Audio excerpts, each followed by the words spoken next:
All right, welcome everyone to lecture number 2 for anatomy and physiology. Last lecture we talked about the cell and the anatomy and physiology of the cell, but today we're going to start off very wide and kind of bring it in more narrow.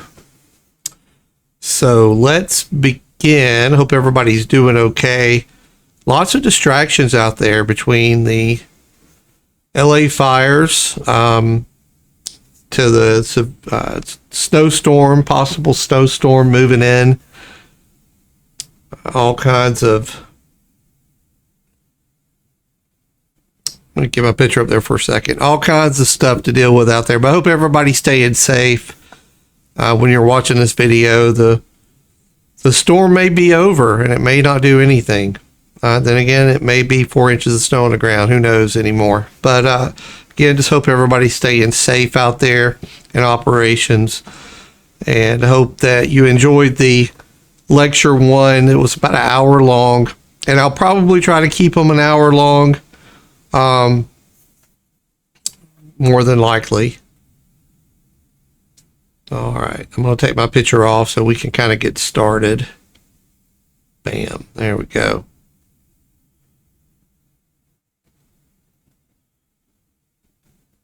Okay, so let's just take organ systems and let's just do a brief review of all the organ systems.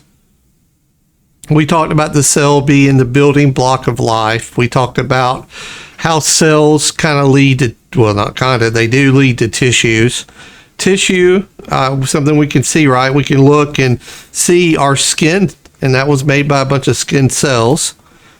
No different than cells that lead to cardiac tissue.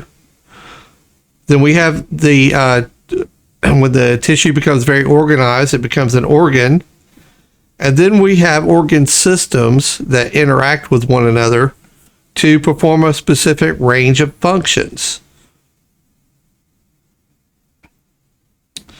And so let's look at the skeletal system. And I'd just like to remind you that each organ system, each cell, right, they have a function, and so that's what something you should be asking yourself is, well, what is the function of the skeletal system, right? And so the function of the skeletal system is to provide support, protection, which that's kind of obvious, but if you look, production of blood cells and storage of calcium. Well, where does that happen? Well, that happens in the bone marrow. That's where blood cells are created. And that's something that a lot of times we forget. But that's part of one of the functions of the skeletal system is to create those red blood cells, white blood cells, all cellular parts of the blood is made from the bone marrow. And then, mom always said, drink a bunch of milk. Calcium's good for the bones. And she wasn't wrong. And so it's a storage of calcium. All right, then your skin, right? It's the body's largest organ. And so its function, it provides environmental protection from bacteria, viruses, and pathogens. Regulates those body temperature and eliminates waste through sweating, through perspiration. But think about it. So bacteria, viruses, and pathogens, how does it regulate that? Well, the body has its own pH system. And bacteria, it doesn't like something that's very acidic, and it doesn't like, it to be very basy either. But our skin is just enough acidic to where if, you have some type of like a strep throat, that's a bacteria infection. If that strep bacteria lands on your skin, the cool thing about it is that the skin's pH is a little too acidic for it, and it's going to kill it. The only way there's a problem there is if you have an opening.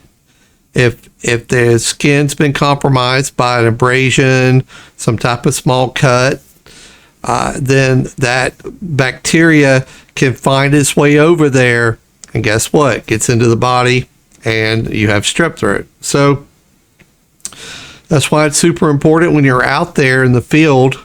If you have a cut on your hand, if you have some type of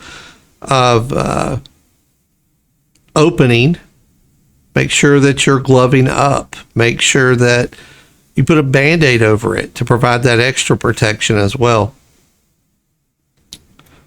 Moving on to the muscular system, we have 650 muscles that aid in the movement of blood flow and other body functions. And so we have 3 different types. We have skeletal muscle. So I am going,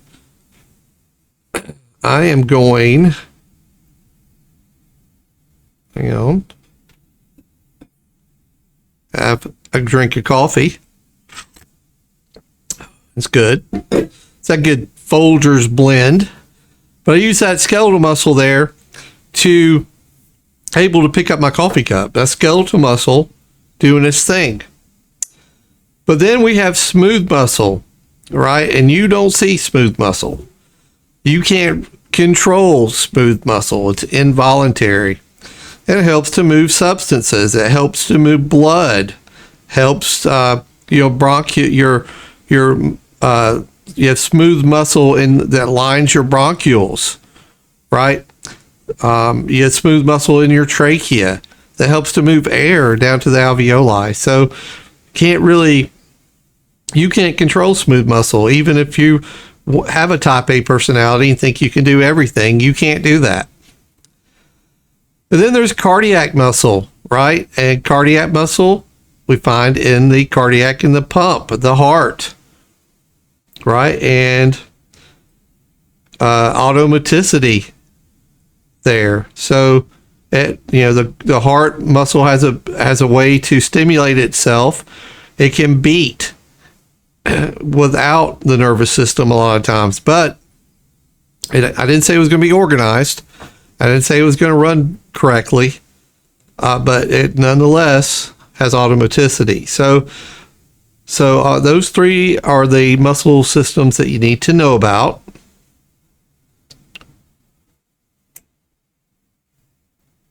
Nervous system. So the nervous system, it's going to send signals to different parts of the body. It controls voluntary, so that's conscious, movement, and involuntary breathing. And so even though breathing can be somewhat voluntary and involuntary, meaning I can choose to hold my breath, but I can only hold it for so long before I'm going to breathe. I'm going to breathe. You can't stop yourself from breathing. And so there you go. The nervous system consists of the CNS, the central nervous system, and the PNS, the peripheral nervous system. And so when we talk about the CNS, we're talking about the brain and spinal cord. When we talk about the peripheral nervous system, we're talking about nerves that connect every other part of the body to the central nervous system. So if you had a reflex hammer and you strike the knee, it's going to send information up to the CNS and then right back down to the PNS to cause that knee to flex. The endocrine system. So the endocrine system secretes chemicals and hormones made by glands. And then those chemicals and hormones are then transported by the circulatory system throughout parts of the body. The cardiovascular system. Your circulatory system, it helps to move blood, nutrients, oxygen, carbon dioxide, and hormones around the body. And the cardiovascular system consists of your heart, blood vessels, arteries, and veins. The lymphatic system. The lymphatic system makes up and moves lymph. It's part of your immune system. So when we talk about lymph, that's a clear fluid and it contains white blood cells. So it removes excess and returns it into the blood, consist, I'll get it right in a second, of lymph nodes, ducts, and vessels. So part of these, your lymphatic system is tonsils, your adenoids, your thymus, and your spleen. But the lymph nodes are pretty cool in a sense. If you've ever had a swollen lymph node, maybe in your neck, underneath your armpits, and it's sore, well, you know your body has, what it's doing in that case, really, is it's attacked a bacteria, it's attacked some type of invader, and what it's doing is it's temporarily storing that invader into a lymph node so that another white blood cell can come around, pick it up, and develop an antibody. And that is really cool, really neat. And so you know that if that's going on, that you had a chance of being rather sick, but your immune system is in the process of defeating that and develop an antibody so that you won't be sick from whatever it is. Your respiratory system. So the respiratory system consists of respirations and ventilation, oxygenation, and removal of waste. And waste is always going to be carbon dioxide. The respiratory system serves as a buffer to maintain a normal acid-base balance. We're going to talk about acid-base, but what it's going to do is, you're getting rid of carbon dioxide every time you exhale. And that is actually the quickest way for our body to use a buffer system to keep our body, the acid base balance, to keep it normalized. The digestive system. So series of connected organs that together allow the body to break down and absorb food and remove waste. Parts of the digestive system include the mouth, the esophagus, the stomach, small and large intestine, rectum. Hell, it nearly killed him. Little dad joke there.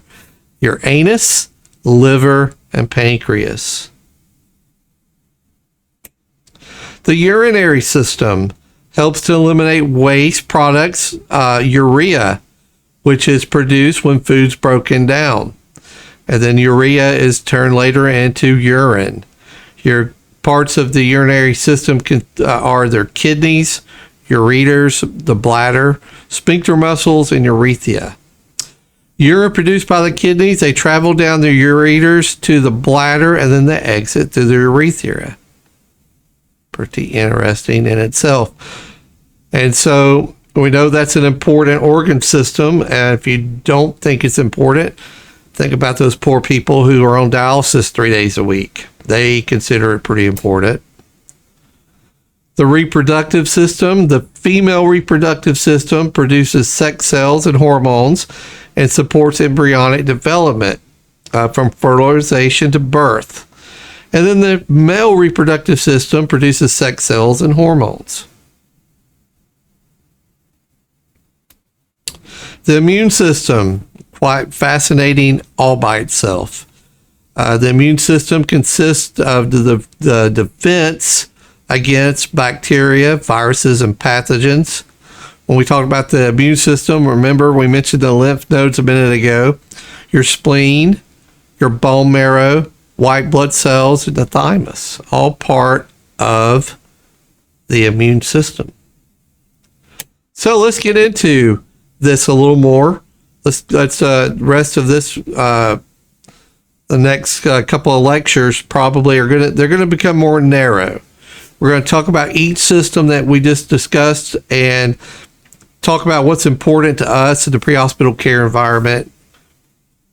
But first, let's understand the anatomy versus physiology. So anatomy, we're talking about the study of the body and the structures, basically where it's at. When we look at physiology, well, that's the study of the normal function of the body system, and we kind of want to know, how does it work? So anatomy is kind of like where it's at, and physiology is how it works.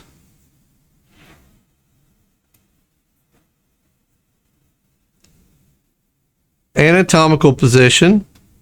So this is used as a point of reference for describing the location of body structures. When we look at this, we look at some different terms here: supine, prone, lateral, recumbent, Fowler's position, semi-Fowler's, and shock position. I think we all know this from EMT school, but let's just review it rather quickly. Supine, prone, lateral, recumbent, and so you can have right and left, and this is known as the recovery position. So it can either be left lateral recumbent or right lateral recumbent, but that is known as the recovery position. If you had someone with who was vomiting, maybe from being postictal from a seizure, you would want to put them in that position as long as there's no cervical spine issues. We have the Fowler's position. This is known as a 45-degree position. And then the semi-Fowler's would be anything less than a 45 degree. Something that's on its way out here is the shock position. And the reason why is if someone's in shock, I mean, there's medical and trauma shock for sure, but anyone in a traumatic situation suffering shock, you wouldn't want to compromise C-spine by putting them in this position. It's no longer recommended. Directional terms. So quick review here: anterior versus posterior, superior, inferior. Try to remember, we'll talk about dorsal and ventral. Those, we use these other four quite often, but dorsal and ventral, we don't use that often. And sometimes they like to mess you up. That's more of an animal type terminology. We'll talk about it. Medial, lateral, proximal, distal. We have the torso as an anatomical term for the central part or core in which most critical organs are housed.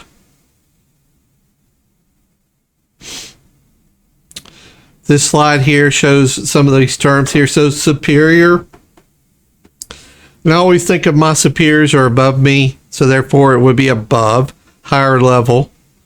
I'm sure my superiors think of me as being inferior. So below, at a lower level, towards the feet, right? Lateral, away from the midline. Medial, let's go towards the midline. Proximal, towards an attached base. Distal is away from that base. If you look at dorsal versus ventral, dorsal is the back, ventral is the front. So we could really associate those dorsal with posterior and ventral with anterior.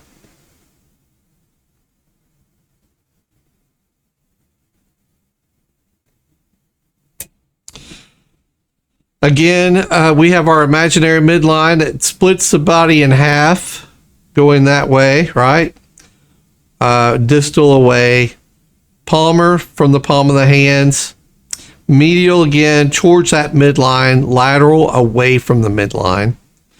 Remember, the patient's right is the opposite of you. So if we're all looking at this slide, the patient's right would be on our left, and the patient's right would be on our right.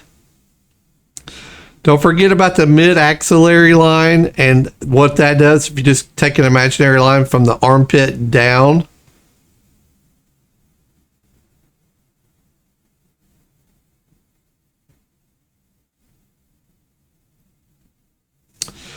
you know, I don't know why they put planes in for all of this.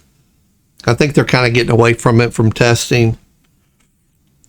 It was, frontal planes are important in radiology when you're doing x-rays, CTs, and that sort of thing. That's when it gets kind of, terminology becomes more important in radiology. Not so important to us, but I do cover it just in case purposes. Your frontal plane, right? It's going to divide the body in front and back halves. Sagittal plane, it pretty much is just like that midline that separates the body into right and left halves.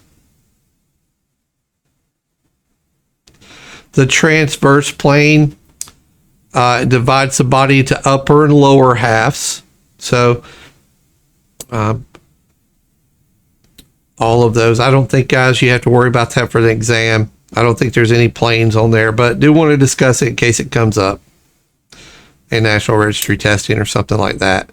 The abdominal quadrants. So just like EMT school, if you need a brief, brief reminder of what's all these in the planes, you need to know them, right? And so we know we have the liver here that's mostly in the right upper quadrant, but does have properties in the left upper quadrant as well, right? I'm not going to spend a lot of time in that because it's stuff that you should already know.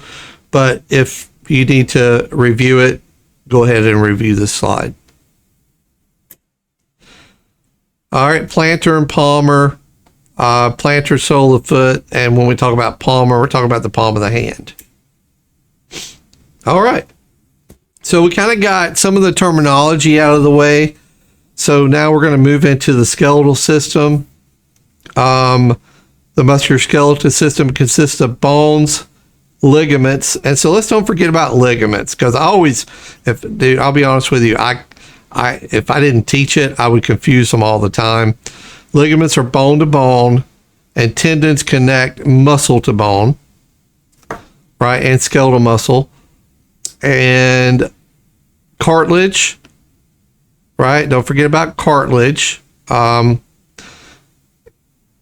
So we find cartilage in the nose, the ears. It provides for elasticity in the chest and helps cushion joints, right?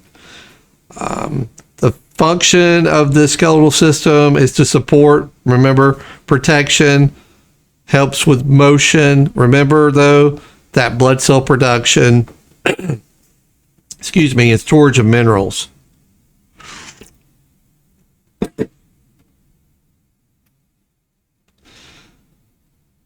All right, so shape, protection, movement, storage of minerals, all of that.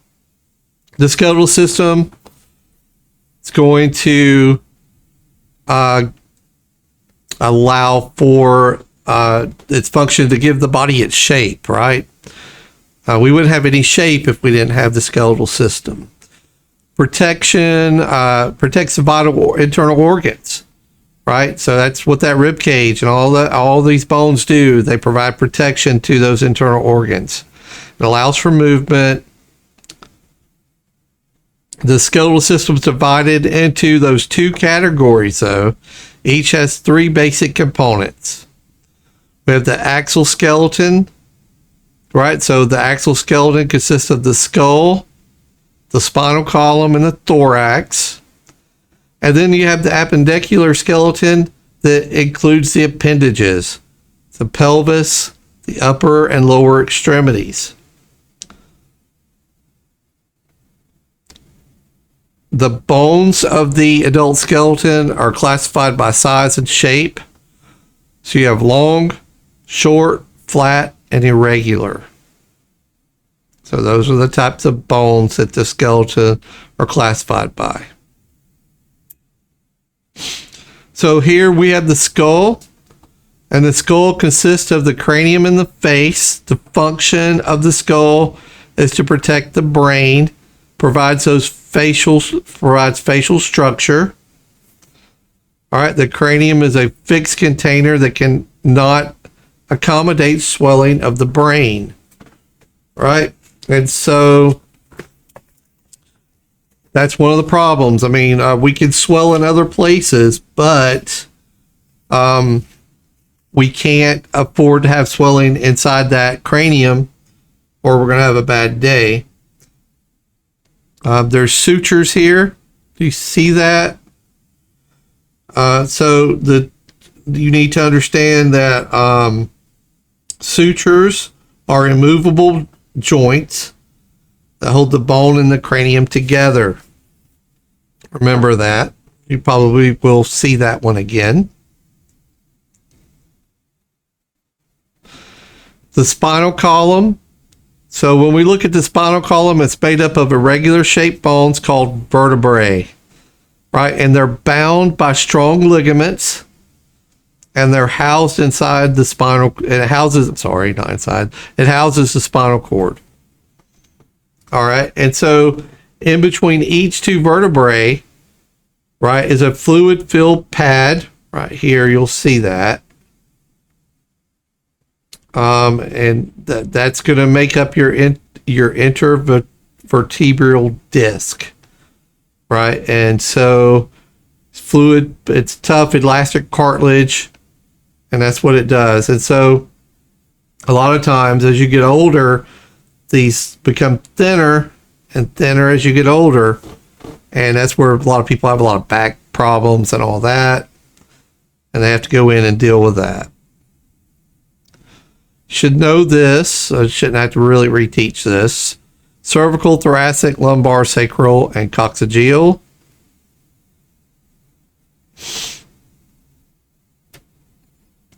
When we look at the thorax, it's composed of the sternum and 12 pairs of ribs that connect each of the 12 thoracic vertebrae. So they go all the way back around and connect to the vertebrae. The function is obviously to protect the heart, lungs, and portions of the abdominal organs. And we have your sternum here, the top of your sternum up here, the mandible. And remember your xiphoid process. All that's part of the sternum.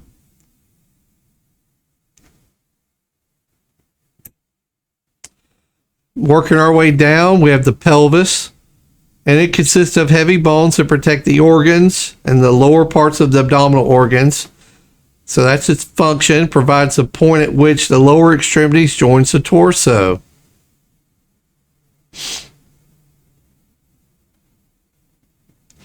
Moving on down to the lower extremities, we have the legs from the hips to the toes. So if we look here, this is your hip. Here's your femur right here. This is called the acetabulum. And that's a cup-like depression in the pelvis bone that receives the head of the femur. Right there. Moving down, we have the actual femur itself that forms a joint with the pelvis at the acetabulum. Each lower extremity also consists of the patella, tibia, fibia, tarsals, metatarsals, and the phalanges. Speaking of which, here is your tibia and fibia. The tibia is known for its weight-bearing bone, anteriorly and medial sides of the leg. So there is your tibia right there, right? Tibia goes down. Then you have the fibula that's attached to the tibia at the top and is located lateral side of the leg, parallel. So there's your fibula.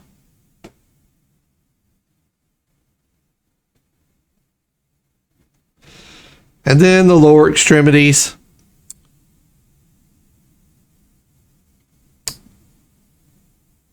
There's your tibia, your fibia. There's your calcaneus, the talus.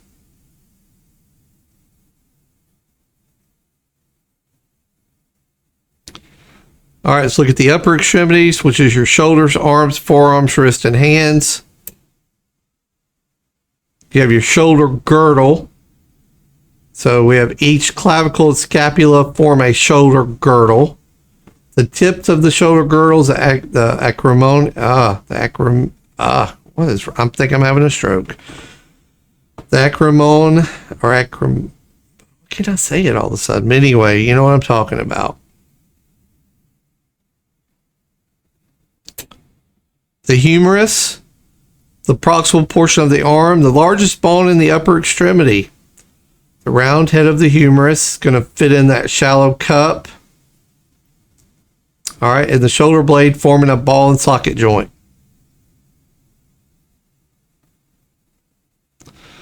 Then we have the radius and ulna, part of the hinged elbow joint made up of the distal end of the humerus. And all this is basically a review, guys, just to kind of bring you back into the anatomy portion of this, just to kind of review with you. If it's getting boring, pause me, get you a cup of coffee, wake up a little bit, come back to it if you need to. And then we have the wrist.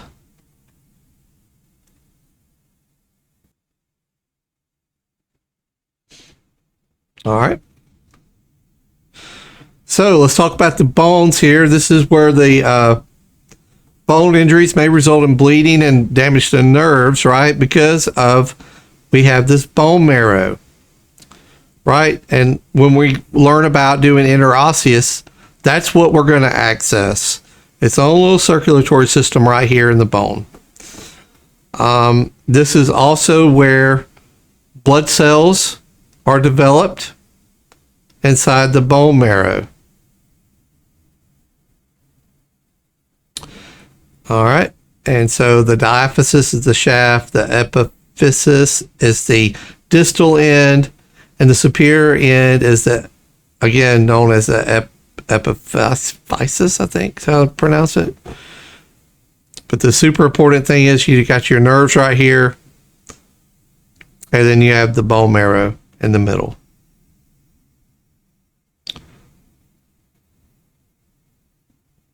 Let's talk about different types of muscle.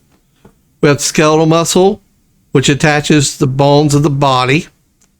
Cardiac muscle, and understand, look here, skeletal muscle is voluntary. Cardiac muscle is involuntary.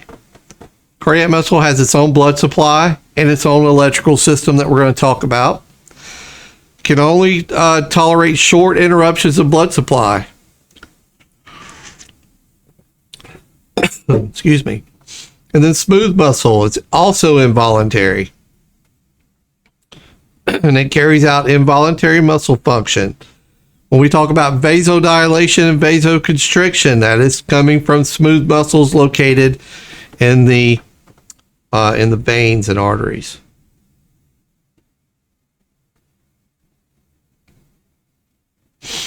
All right, the respiratory system.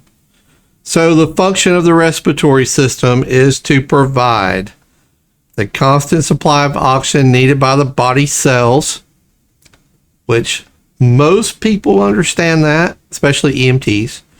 But I'm always big on this part.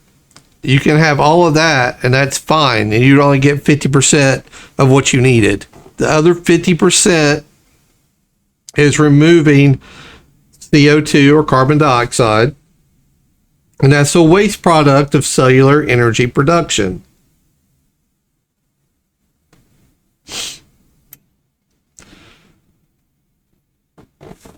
So respiration, so got to go back to the book again to remember these definitions. But respiration refers to that process of moving oxygen and waste, carbon dioxide, across membranes, in and out of the alveoli, capillaries, and cells. Respiration conducts actual gas exchange process. So when we talk about gas exchange, we're talking about respiration. Let's look at some of the anatomy of the respiratory system. We have the bronchioles here. We have smooth muscle. We have the alveoli out here. Sorry, right there. This is the capillaries that sit almost touching. They're almost sitting on top of the alveoli. There's that smooth muscle.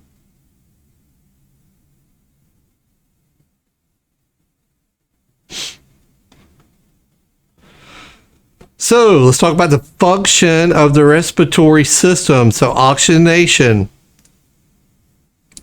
is the form of respiration in which oxygen molecules move across a membrane to form an area of higher oxygen concentration to an area of lower oxygen concentration, right? So when we talked about the differences, right? When we talked about the cell, this is the difference in diffusion, right? So we're going to diffuse a gas, And it's going to go from a higher concentration to a lower concentration. Cells are oxygenated when oxygen moves out of the blood, that's carried by the blood vessels, and into the cell where it's used in metabolism.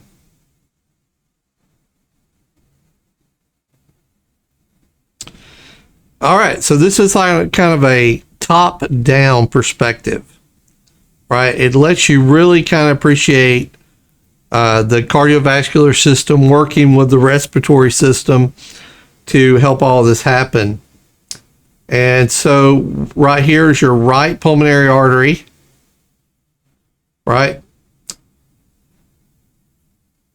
And here is your left pulmonary artery over here. And so we know we have blood that comes in over here to the right atrium. And that is deoxygenated blood, right? It's going to go through the tricuspid valve into that right ventricle, still deoxygenated, right?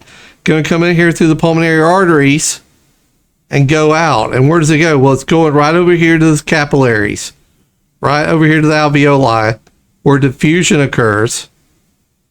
That's where we're going to exchange that dirty blood for oxygenated blood.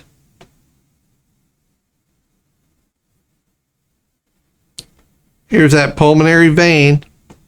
So now we're going to go back through the pulmonary vein over here. Now it's going to be oxygenated blood into that left atrium, through the bicuspid valve, into the left ventricle, out the aorta, and out to the body. So this kind of gives you that top-down perspective to see exactly, how tight-fitting everything is and how it does work as an organ system between each other.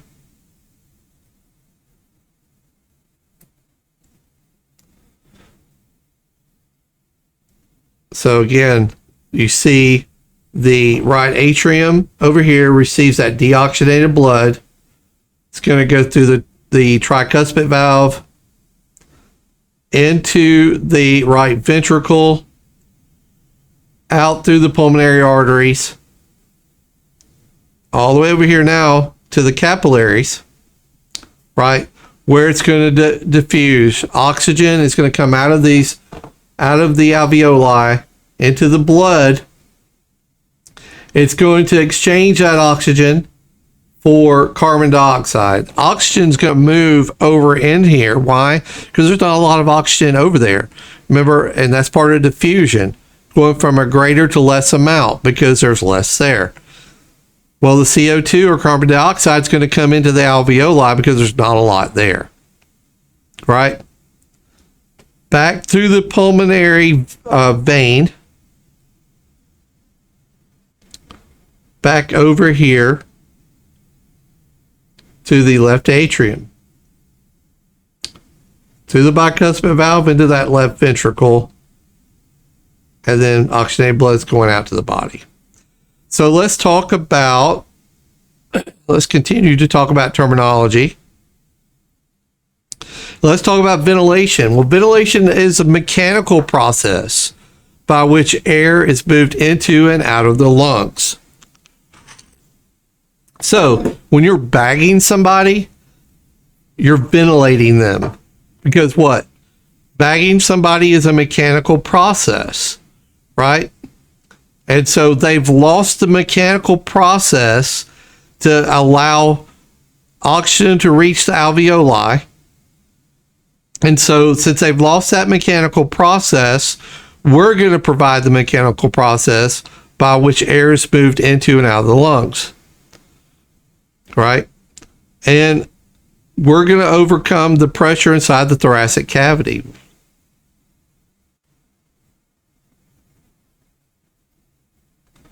Let's talk about the airway really quick as a review. The upper airway, the structures from the larynx upward. So here's your larynx, and we're talking about the upper airway, right?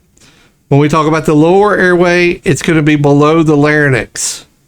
All structures below the larynx. The epiglottis, right? So the epiglottis protects the larynx and the lower airway from food and liquids.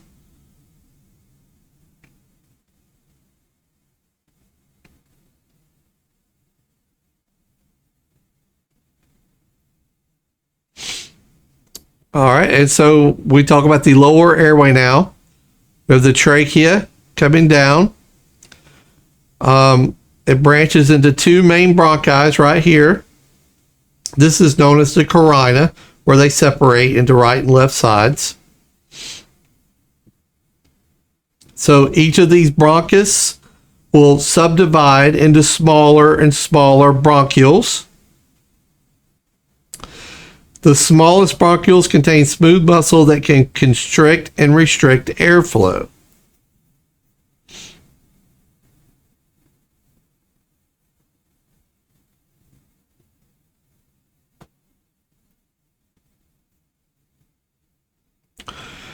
When we talk about the alveoli, there's those tiny air sacs right here, these alveoli.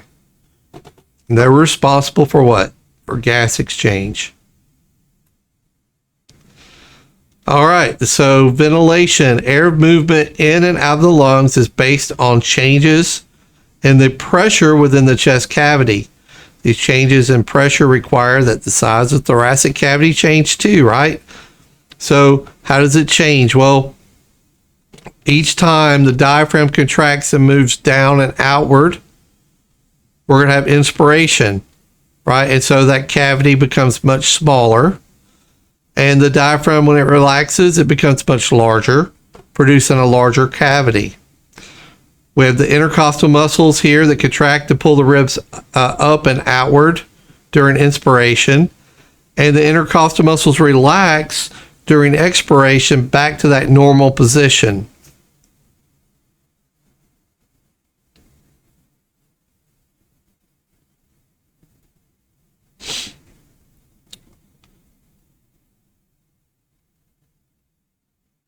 So the muscle that increases the size of the thoracic cavity that causes that air to move into the lungs is the diaphragm. Right, and so here's your diaphragm right here. And then we have the intercostal muscles that assist the diaphragm in that contraction process.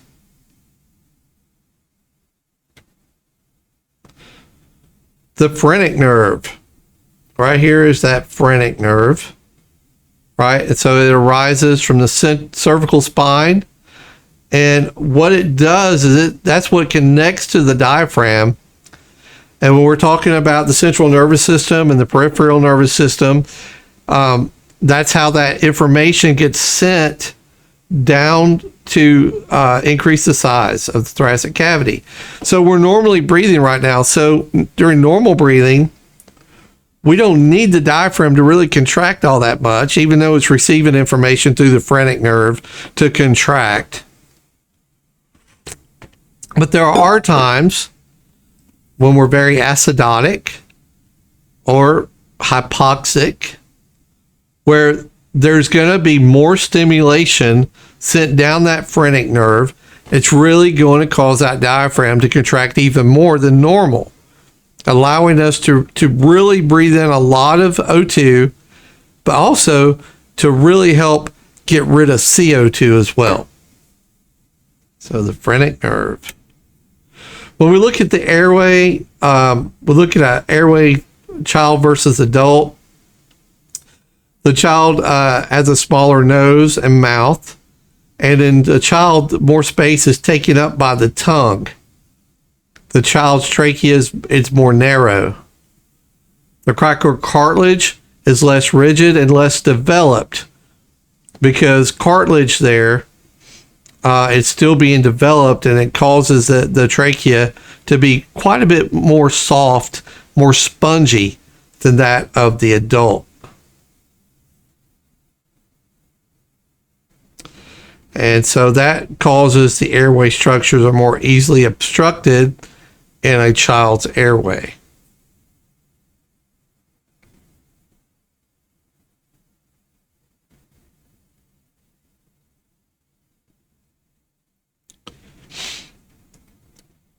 let's remind ourselves of adequate versus inadequate breathing. So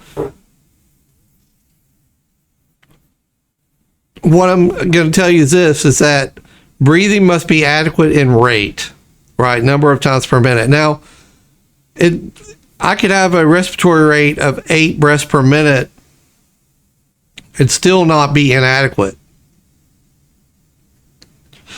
I could have a respiratory rate of 28 and still not be inadequate. What it comes down to is chest rise and fall. And I have to have at least an inch of chest rise and fall.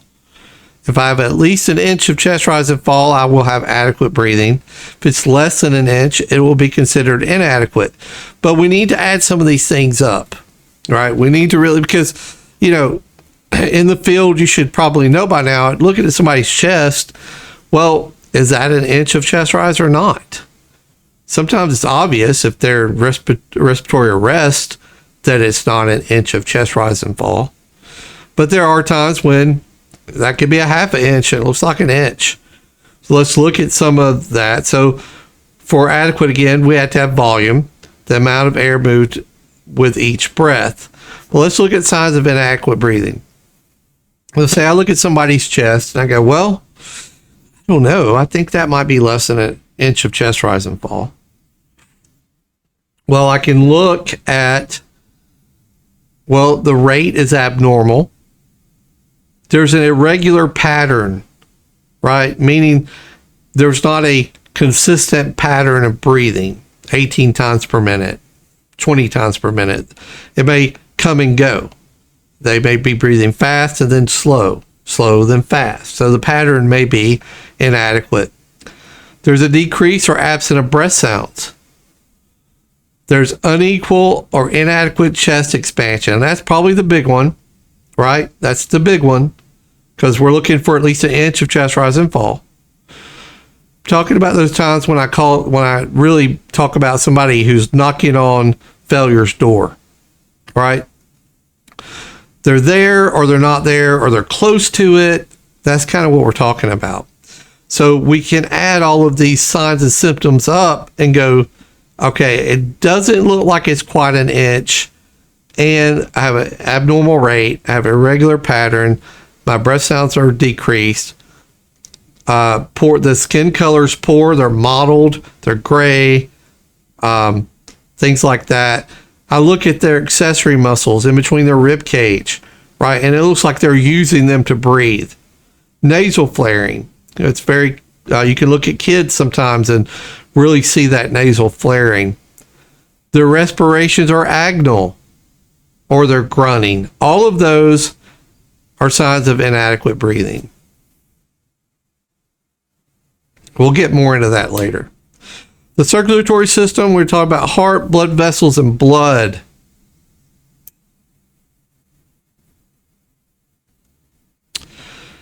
So the function, it provides a way. So when we're talking about the circulatory system and the functions, it provides a way for perfusion, right? And so if you need to be reminded what perfusion is, it's the delivery of oxygen, glucose, and other nutrients to the cell. But don't forget this, the removal of waste, the removal of carbon dioxide. The function of the system is to transport blood to the alveoli for gas exchange.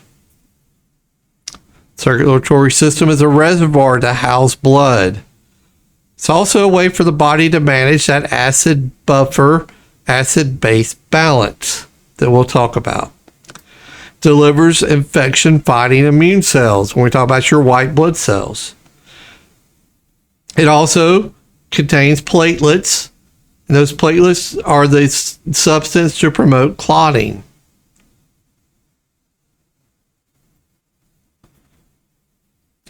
So remember, arteries carry blood away from the heart, unless it's the pulmonary artery, and veins carry blood to the heart.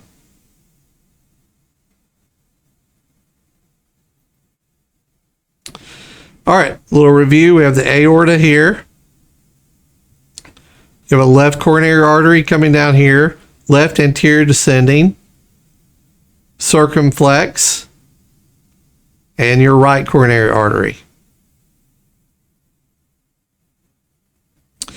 Major arteries originating from the heart line in front of the spine in the thoracic and abdominal cavities that divides at the level of the navel into the iliac artery. So this is your aortic artery.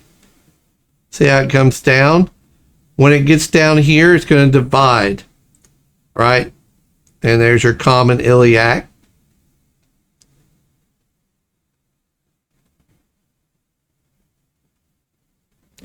Your carotid artery, it's a major artery of the neck, supplies the head with blood. Pulsation can be palpated on either side of the neck. So that common iliac up here is going to actually become your femoral artery. See how it comes down? It kind of makes sense now why, if you have a femoral artery that's bleeding, then you're having a bad day, right? It's because it's an extension of your aortic artery. It's a major artery of the thigh, supplies the lower extremities with blood. We can palpate a pulse from the femoral artery.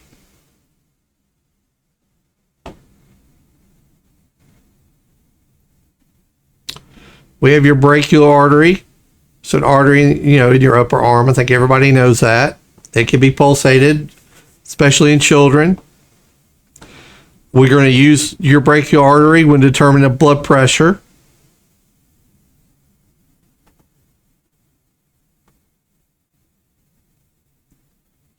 Your dorsal peta, right? Or pedal pulse, an artery in your foot. We know that we can check that for lower extremities. Let's review the heart. We have the chambers of the heart. You have your top two or your atrias, your left atria and your right atria. And then on the bottom, we have your left ventricle and your right ventricle. And then here's your left pulmonary artery, and here's your right pulmonary artery.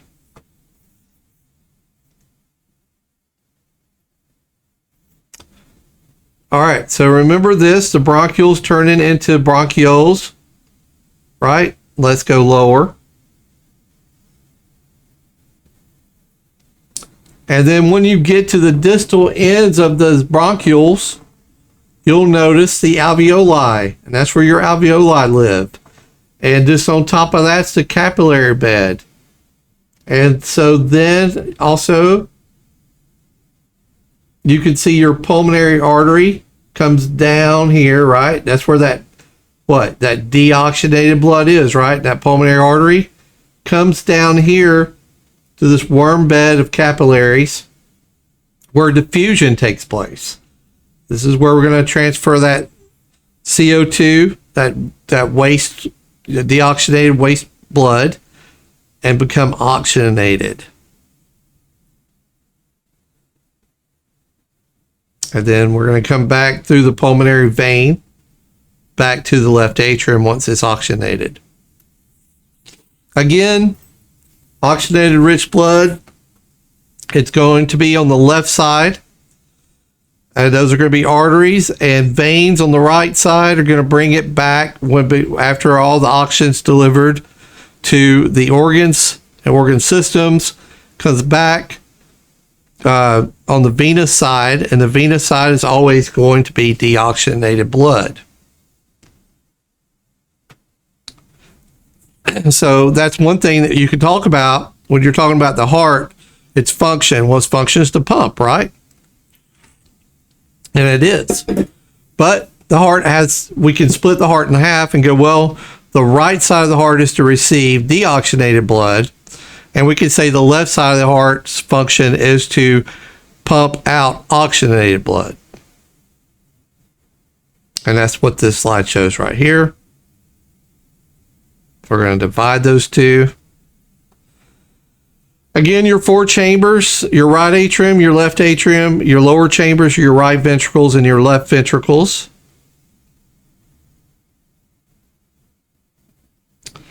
Here's the heart as a whole. we see our tricuspid valve and your bicuspid valve. Your tricuspid valve gets that name because of the three tendons that attach it here. Your bicuspid valve, bi meaning two, over here. It just worked out that we could use tri before you bi.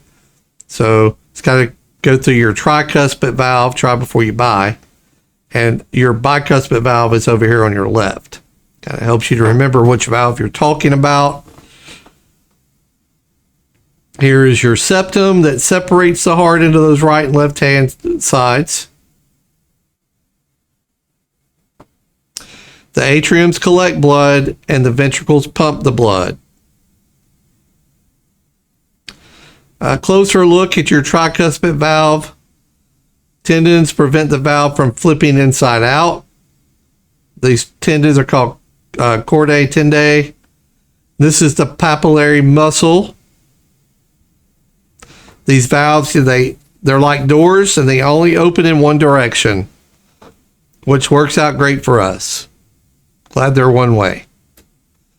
Closer look at your bicuspid valve on your left side of your heart. Very similar to the tricuspid valve. It has your tendons. Here's when it's opened, and this is when it closes.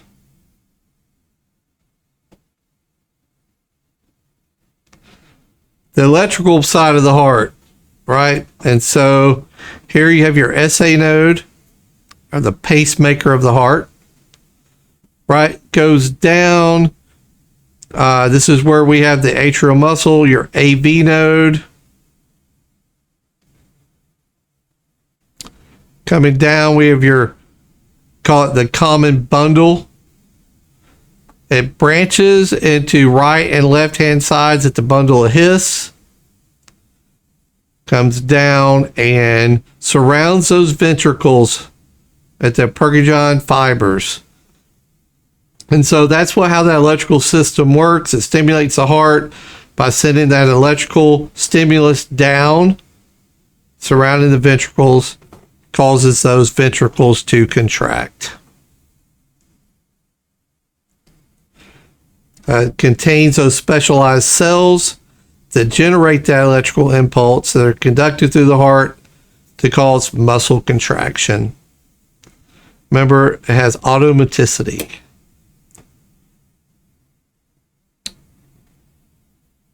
All right, and so we know that we receive oxygen to poor blood returning from the body enters the right atrium via the superior and inferior vena cava. So here's your superior vena cava. Here's your inferior vena cava right down here. Right, blood's coming in both directions into the right atrium. Going to go through your tricuspid valve, right?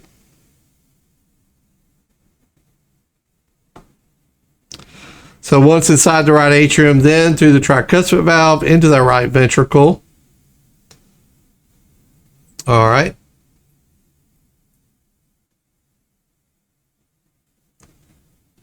It's got to go through a valve here, your pulmonary valve.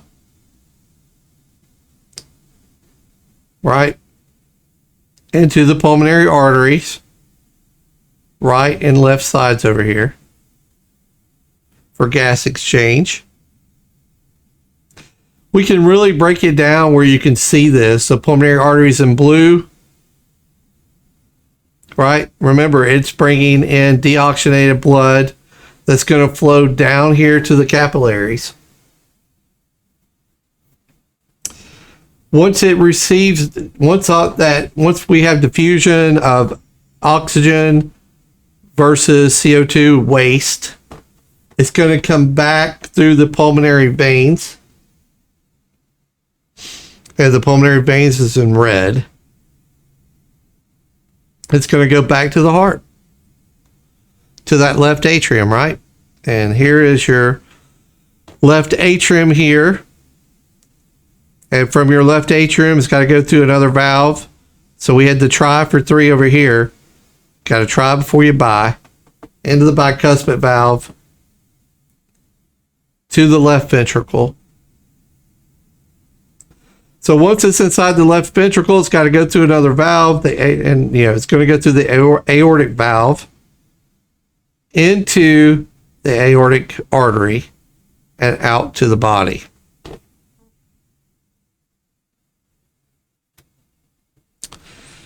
So while we're talking about blood, what percent of your body is blood? Well, 8%, right? How much blood do we contain? On average, 4 to 6 liters. We contain about a pint of blood for every 15 pounds of body weight. None of that's testable. This is just interesting facts. The composition of blood. So about 45% of your blood is cellular. And 55% of your blood is plasma. So when we talk about cellular blood, the only way it can escape as if you have trauma, right? Or GI bleed or something like that, to where there's trauma to the circulatory system and you can actually lose cellular blood that way. But plasma, you can lose, right? You can lose plasma, and plasma is the Uber for cellular blood. It's mostly water, and that's how it transports around the body. Now, when we talk about types of cells, cellular blood, we're talking about red blood cells, white blood cells, and platelets. When we talk about plasma, again, it's the Uber for these cells to get around the circulatory system. These cells float in this plasma. Plasma is straw color. It's 90% water. It's 10% dissolved gases, right? But these gases, mind you, are extremely important. That we need. When we look at some of these gases in the plasma protein, albumin is an extremely important one. It helps return it helps return fluid back to the circulatory system. Transport substance such as fatty acids, hormones, vitamins. Fibrogen responsible for the body's ability to clot.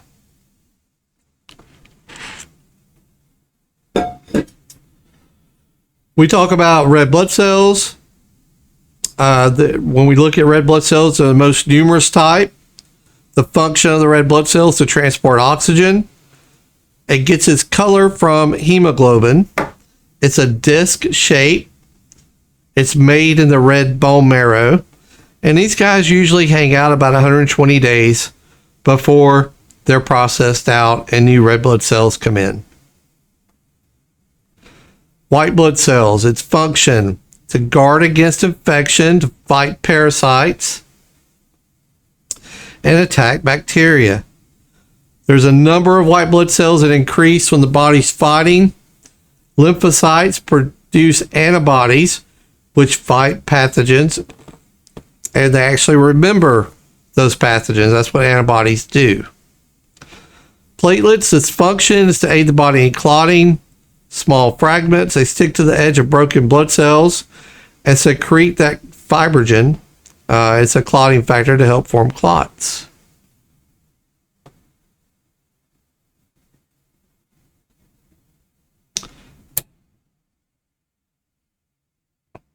All right, blood has 3 main functions: transport, protection, and temperature regulation.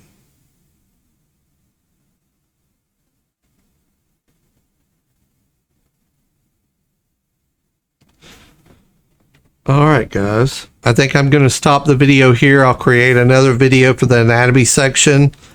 So that way, if you're trying to watch the entire video, you're not having to pause it and all that. I'm going to try to go about an hour long on each video. All right. So I will stop this recording and I will post it to the LMS. You guys enjoy your day. We will talk again soon, I hope.